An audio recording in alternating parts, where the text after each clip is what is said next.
एक तरफ अमेरिकी राष्ट्रपति डोनाल्ड ट्रंप ईरान पर सख्ती दिखाकर दुनिया को अपनी ताकत का संदेश देना चाहते हैं, तो दूसरी तरफ उनके ही सैनिकों की हालत खराब है।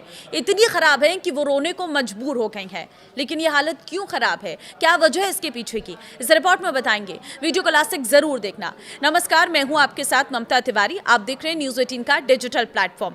अमेरिकी नौसेना का सबसे बड़ा और आधुनिक युद्धपोत USS जेराल्ड आर फोल्ड पिछले 8 महीने से लगातार तैनाती पर है और इसकी तैनाती फिर बढ़ा दी गई है। इससे जहाज पर तैनात हजारों सैनिकों और उनके परिवारों पर भारी दबाव पड़ रहा है।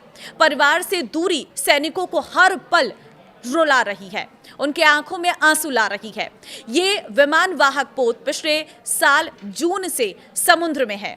पहले इसे भूमध्य सागर भेजा गया था, फिर कैरिबियन क्षेत्र में मिशन के लिए मोड़ दिया गया। बाद में इसे फिर से अटलांटिक पार कर मिडिल ईस्ट में भेजने का आदेश दिया गया।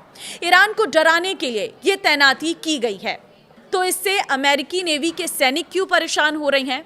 देखिए, वॉशिंगटन पोस्ट की रिपोर्ट के मुताबिक सामान्य तौर पर शांति काल में किसी एयरक्राफ्ट कैरियर की तैनाती करीब 6 महीने की होती है, लेकिन फोर्ट के सैनिक पहले से ही 8 महीने घर से दूर रह चुके हैं और अब ये अवधि 11 महीने तक पहुंच सकती है। यह अमेरिकी नौसेना के इतिहास में सबसे लंबी लगातार तैनाती का रिकॉर्ड तोड़ सकता है। रिपोर्ट के मुताबिक जहाज पर तैनात कई जवानों ने बताया कि वे मानसिक और भावनात्मक दबाव में हैं। एक महिला सैनिक ने कहा कि वो अपनी छोटी बच्ची से लगभग 1 साल से दूर है और अब नौसेना छोड़ने पर विचार कर रही है। एक अन्य सैनिक अपने परदादा की मृत्यु के समय घर नहीं जा सका। कई जवानों ने परिवार की शादियां, जन्मदिन और अन्य जरूरी मौके मिस कर दिए। जहाज के कमांडिंग ऑफिसर कैप्टन डेविड ने भी माना है कि तैनाती बढ़ाए जाने से जहाज पर तैनात जवानों और उनके परिवारों को झटका लगा है। उन्होंने एक पत्र में लिखा है कि वे खुद भी उम्मीद कर रहे थे कि जल्द घर लौटेंगे, लेकिन उन्होंने ये भी कहा है कि जब देश बुलाता है तो हमें जवाब देना होता है। करीब 5000 जवान इस जहाज पर तैनात हैं। इनमें कई 20-25 साल के युवा हैं जो पहली बार इतने लंबे समय तक घर से दूर हैं। जहाज की गतिविधियों को गोपनीय रखा जाता है, इसलिए परिवारों से संपर्क भी नियमित नहीं हो पाता है। कभी कभी 2-3 हफ्ते तक कोई बात नहीं होती। लंबी तैनाती का असर जहाज पर भी दिख रहा है। रिपोर्ट के मुताबिक जहाज के सीवेज सिस्टम में दिक्कतें आई हैं और कई टॉयलेट काम कर नहीं पा रही हैं, वो भी काम करना बंद कर चुके हैं, जिसके कारण सैनिकों को इंतजार करना पड़ता है। पूरे जहाज पर 650 टॉयलेट हैं जो वॉल्यूम टेक्नोलॉजी से चलता है। हालांकि नौसेना का कहना है कि समस्या नियंत्रण में है और मिशन पर इसका असर नहीं पड़ा है। कुछ परिवारों ने भी अपना दुख साझा किया।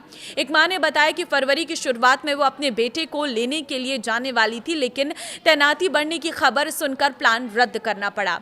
ट्रंप प्रशासन के लिए ये एक बड़ी मुश्किल है। एक तरफ वो ईरान पर दबाव बनाकर अपनी सैन्य ताकत दिखाना चाहता है, दूसरी तरफ लंबी तैनाती से सैनिकों का मनोबल और परिवारों का धैर्य टूटने लगा है। और अगर सैनिकों का मनोबल, उनके परिवारों का धैर्य टूटेगा तो इससे कहीं ना कहीं सैनिक कमजोर होगा, और अगर सैनिक कमजोर होगा तो देश को नुकसान होगा।